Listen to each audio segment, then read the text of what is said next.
ko nga alam po yung details nyo. Ako si Vicente Dabban Karangian. Vicente... Dabban Karangian. Ano po? Dabban. Ano po spell? D-A-B-B-A-N.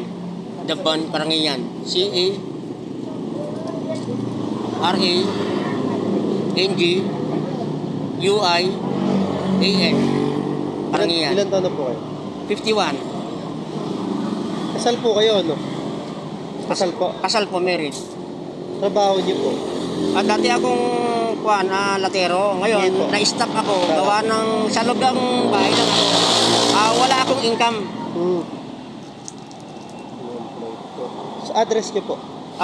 Road 6, Sitio Kumunoy, Barangay Bagong Silangan, Quezon City. Barangay Bagong Silangan. Oo.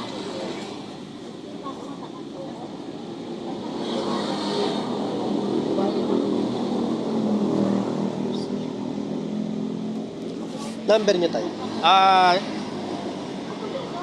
Pwedeng email na lang? Messenger? Oo. Pwede, pinig ko po yung number po no, ano yun, okay na ba sa kanya na lang po gamitin?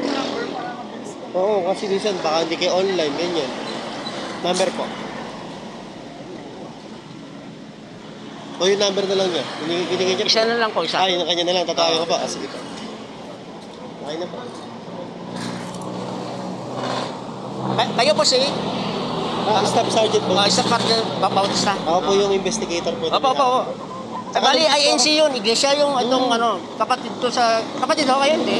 Hindi. Iglesia. Yung sa report lang po. Yung sa... Investigator ko. Yung mag-utok si sir, nagagawin ano yun, government employee siya or wala Contact po ng crime lab. Sa kanila po yun. Sa crime lab. Pagka po ka. Hindi ko po ano.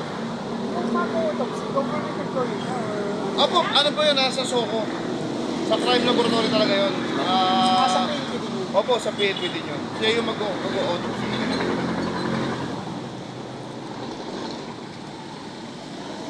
Kaya wala, ano yun, walang kinakampihan yun. Basta kung ano yung findings, yun ang lalabas. Sana nga, sir. Kasi... sana. Wala po, wag po kayong huwag po kayong mabahala, wag kayong mapano kasi lahat po dito ginagawa natin ng patas. Nag-iimbestiga po tayo ng tama. Kaya nga po yung autopsy yung kasama ninyo para malaman po natin kung ano po ang kanyang cause of death. Doon natin pagbabasihan kung ano ang kanyang pinamatay. Lalabas po dyan.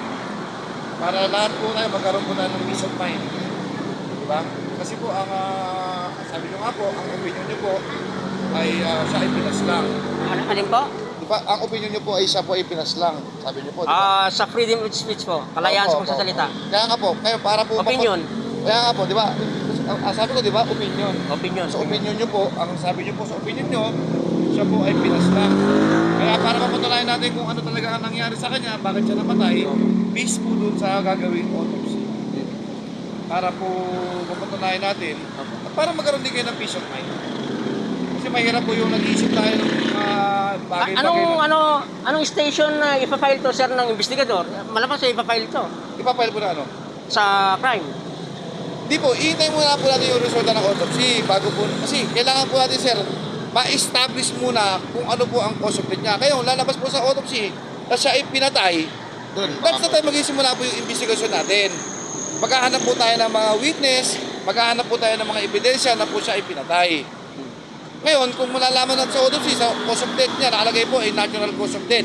Walang pumatay sa kanya. Wala po. Para sir, huwag po natin pananaw pangunahan, po, sir. Huwag po natin pangunahan. Oo, Hintayin tama. po Hindi natin. na dapat pangunahan. Pero sa freedom of speech, kalayaan sa pagsasalita, meron ako nakikitang dahilan na may nangyari sa kanya base sa nakita ko. Kaya nga, sir, ang makakapagpatunay po niyan, yun po ang gagawin nating Autopsy. Opo, lagi doon yun. Kasi, para malaman natin kung ano Oo. talaga yung kinamatay niya. Oo. Hindi natin po pwede sabihin sa isang tingin lang na siya ay pinatay o yun po yung pinakamabisa na Oo, kasi gagawin para proseso. malaman natin yung proseso para po malaman kung ano talaga Pero yun lang ho ang opinion ko, pananaw Opo, ko. tama Kasi naman po yun. Kaya lang- freedom of speech nga eh, kalayaan sa kaya pagsasalita. lang po, hintayin natin yung resulta. Oo. Pagka po na autopsy na siya, lumabas doon kung ano yung result, Kung siya man ay pinatay, mag-iimbestiga po tayo. Lalaliman po natin yung investigasyon. Hahanap po tayo ng suspect, kung sino may kagagawan, magtatanong-tanong tayo. Yun po. Pero sa ngayon po, hintayin po natin yung gagawing autopsy. Yung resulta. Medyo matagal lang.